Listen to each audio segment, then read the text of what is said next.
તો નમસ્કાર વિદ્યાર્થી મિત્રો, આજે આપણે યુનિટ 1 નોબલ ગેસીસ જે આપણું ચેપ્ટર છે એના રસાયણની અંદર ઝીનોનના જે સંયોજનોની આપણે સાચા સંયોજનો આપણે શીખી ગયા, એમની અલગ અલગ રિએક્શનો શીખી ગયા. એની અંદર ઝીનોન સંયોજનોનું અવકાશ રસાયણ કેવું છે એની ચર્ચા કરવાની છે. તો અવકાશ રસાયણ ચર્ચવું હોય તો એના માટે બે સિદ્ધાંત ઉપયોગી છે, એક સંયોજકતા બંધનવાદ અને આણ્વીય કક્ષક સિદ્ધાંત MOT. બરાબર. અને આ બે સિદ્ધાંત વિશે આપણે સેમેસ્ટર 1ની અંદર ડિટેલમાં પહેલા યુનિટની અંદર અભ્યાસ કરેલ છે.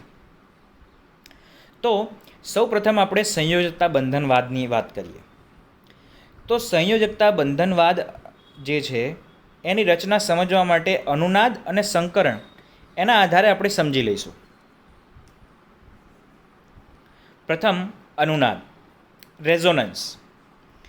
તો ઝેનોન પરમાણુ જે છે એ ઇલેક્ટ્રોન પ્રત્યે કોઈ આકર્ષણ ક્ષમતા ધરાવતો નથી, કે એનો કોઈ ઇલેક્ટ્રોન એ આયનીકરણ પોટેન્શિયલ ખૂબ વધારે હોવાના કારણે આપતો પણ નથી.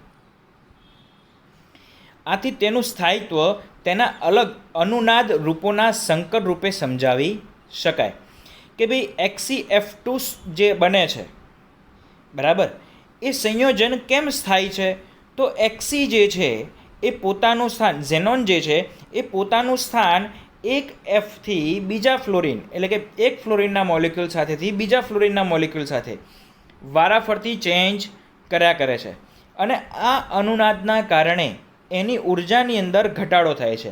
અને ઉર્જાની અંદર ઘટાડો થાય તો સ્થાયિત્વમાં શું થાય? વધારો થાય. તો વિલ્હેમ અને લિગ્નેટના મત મુજબ ફ્લોરિન પરમાણુ એ ઝીનોન ઇલેક્ટ્રોનમાંથી એક સાથે ભાગીદારી કરે છે, બરાબર. વારાફરતી એક તરફ દ્વિધ્રુવ બનાવે છે XeF2 અને ઉદ્દોપાતન એન્થાલ્પી તથા અન્ય ભૌતિક ગુણધર્મો સાથે મેળ ખાય છે. આથી વાસ્તવમાં XeF2 ઝીનોન ફ્લોરિન બંધ એકલ ઇલેક્ટ્રોન બંધ જ છે. ચલો, આ વાત થઈ ગઈ અનુનાદની. આપણે સંકરણની વાત કરીએ.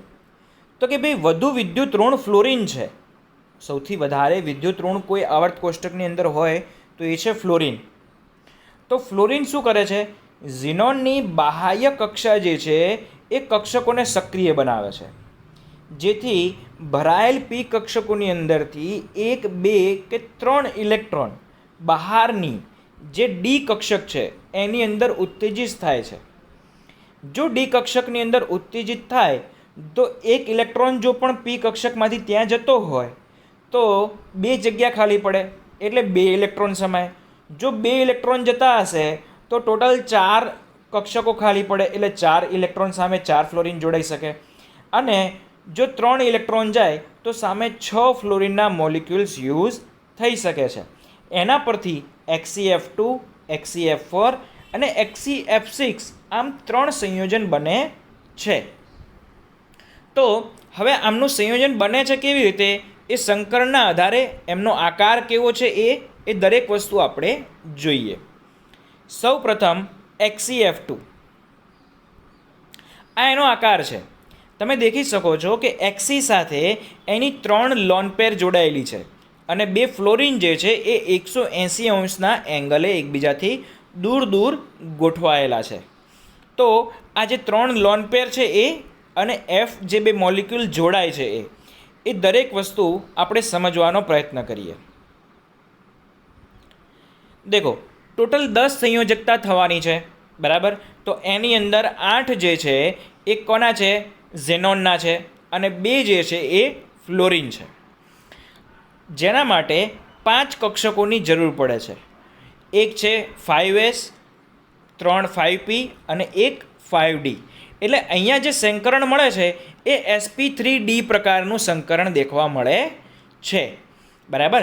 એક ઇલેક્ટ્રોન અહીંયા શું થશે? 5pz કક્ષકમાંથી 5dમાં જશે. દેખો તમે Xeની Z is equal to 54, krypton 36, 4d10, 5s2, 5p6 જે રચના આપેલી છે એ દેખો, એ સંપૂર્ણ ભરાયેલી છે, બરાબર.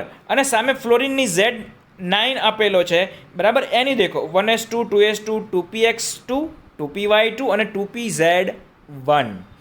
અહીંયા આગળ 2pz1 છે એટલે એની જોડે એની બાહ્યતમ કક્ષાને સંપૂર્ણ કરવા માટે એક ઇલેક્ટ્રોનની કમી છે. તો એની જે કમી જે પૂરી કરવા માટે એ શું કરે છે દેખો, ઝેનોન જ્યારે ઉત્તેજિત અવસ્થામાં જાય ત્યારે એની 5p6માંથી 5p5માં કન્વર્ટ થાય છે અને એમાંથી એક ઇલેક્ટ્રોન જે 5d0 હતી ત્યાં આગળ 5d1 થાય છે. એટલે અહીં એક્સી જે સંકૃત અવસ્થા બને છે એની અંદર એક F5p5ની અંદર જે એક ઇલેક્ટ્રોન છે એની સાથે જોડાય છે અને બીજો 5d1ની સાથે જોડાય છે. તો અહીંયા આગળ જે સંકૃત અવસ્થા મળી છે એમાં શું થયું, 2 સિગ્મા બોન્ડ બન્યા. બાકીના 6 ઇલેક્ટ્રોન જે એક તો 5s2માં અને 2 જોડ 5p5માં પડી છે એ ભાગ લેતી નથી. એટલે જ્યારે આપણે આકાર દેખ્યો એની અંદર 3 જોડ આપણે દેખી હતી જે બંધ બનાવવામાં ભાગ લેતી નથી, પરંતુ સંકરણમાં ભાગ એમનો હશે, કારણ કે જે પદાર્થનો આકાર છે એની અંદર આ જે અબંધકારક ઇલેક્ટ્રોન યુગ્મો જે છે એનો મહત્ત્વનો ફાળો રહેલો છે. એ આપણે વીબીટી સેમિસ્ટર 1માં ભણ્યા હતા ત્યારે ભણી ગયા હતા. હવે બીજું XeF4. તો XeF4 અણુની અંદર 12 સંયોજકતા બને છે, બરાબર. એના અંદર 6 કક્ષકોની જરૂર પડે છે. થાય છે શું દેખો, તો 8 એક્સીના અને 4 ફ્લોરિનના. હવે એને પૂર્ણ કરવા માટે sp3d2 સંકરણ અહીંયા થશે.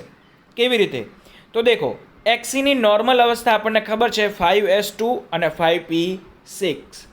તો હવે શું થશે, 5p6 જે છે એમાંથી 2 ઇલેક્ટ્રોન ઉત્તેજિત થઈને 5d2માં જશે. એટલે અહીંયા સંકરણ શું થયું, sp3d2. હવે અહીંયા આગળ બાકી જે પણ સ્થાન રહ્યા, ટોટલ કેટલા સ્થાન બાકી રહ્યા, 4 બાકી રહ્યા. એક તો 2 કયા, તો જે p કક્ષકની અંદર py અને pz જે એક ઇલેક્ટ્રોન ગયો એ, અને 5dની અંદર જે એ ઇલેક્ટ્રોન જઈને ગોઠવાયા એ.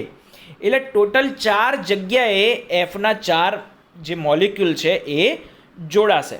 એટલા માટે ત્યાં આગળ sp3d2 સંકરણ આપણને જોવા મળે છે. અને એનો આકાર જે છે એ તમે દેખો, એ આ રીતનો દેખવા મળે છે. તો આપણે દેખી ગયા કે ભાઈ પી કક્ષક જે હતી એમાંથી એક જોડને કંઈ નહોતું થયું અને બીજી એક જોડ હતી કઈ 5s2, તો એને પણ કંઈ નહોતું થયું. તો અહીંયા આગળ દેખો 2 જોડ આપણે એક ઉપરની સાઈડ અને એક નીચે લોન પેર 2 દર્શાવેલી છે અને 4 ફ્લોરિન જે છે એ 4 ખૂણે જોડાયેલા છે. તો એકાકી ઇલેક્ટ્રોન જે યુગ્મો છે એ સમતલની ઉપર અને નીચે રહે છે એ આપણે દેખ્યું. હવે XeF6. તો હવે અહીંયા આગળ ટોટલ 14 ઇલેક્ટ્રોન ભરવાના છે, એટલે કે 7 કક્ષકોની જરૂર પડશે. એટલે થશે શું, 5pમાંથી 3 ઇલેક્ટ્રોન 5dમાં જશે. એટલે અહીં sp3d2 પ્રકારનું થવું જોઈએ હતું. એની અંદર sp3d2 પ્રકારનું અહીંયા આગળ તમને સંકરણ દેખવા મળશે. અહીં પંચકોણીય દ્વિપિરામિડલનો આકાર પણ તમને દેખવા મળશે. હમણાં હું તમને એનો આકાર દર્શાવું છું. પહેલાં અહીંયા સમજી લો કે થાય છે શું, તો 5p6 છે એમાંથી શું થયું, 3 ઇલેક્ટ્રોન ડી કક્ષકમાં જતા રહ્યા. તો 5pની અંદર 3 ઇલેક્ટ્રોન એકાકી થઈ ગયા. તો હવે જે સંકરણ થશે એની અંદર શું થશે, તો કે ભાઈ 3 ઇલેક્ટ્રોન પી કક્ષકની અંદર અને 3 ઇલેક્ટ્રોન ડી કક્ષકની અંદર. એવી રીતે ટોટલ 6 ફ્લોરિન યુઝ થશે. અને 6 ફ્લોરિન યુઝ થાય છે એટલા માટે અહીંયા આગળ જે પદાર્થ બને છે કયો બને છે, ઝેનોન હેક્ઝા ફ્લોરાઇડ. આ જે છે આ એનો આકાર છે. હવે આપણને ખ્યાલ છે કે પી કક્ષકની અંદરથી 3 કક્ષકો યુઝ થઈ છે. એકાકી એક પણ વધી નથી, પરંતુ એક એકાકી વધી છે કઈ, એસ કક્ષકની. એ અહીં દર્શાવેલ છે. દેખો દેખાય છે? જે 5 અહીંયા દર્શાવેલા છે એની અંદર એક જગ્યાએ ફ્લોરિનની જગ્યાએ એમને 2 ડોટ કરેલા છે. એ જે 2 ડોટ કરેલા છે એ શું છે? તો કે ભાઈ એ જ આપણો લોન પેર છે.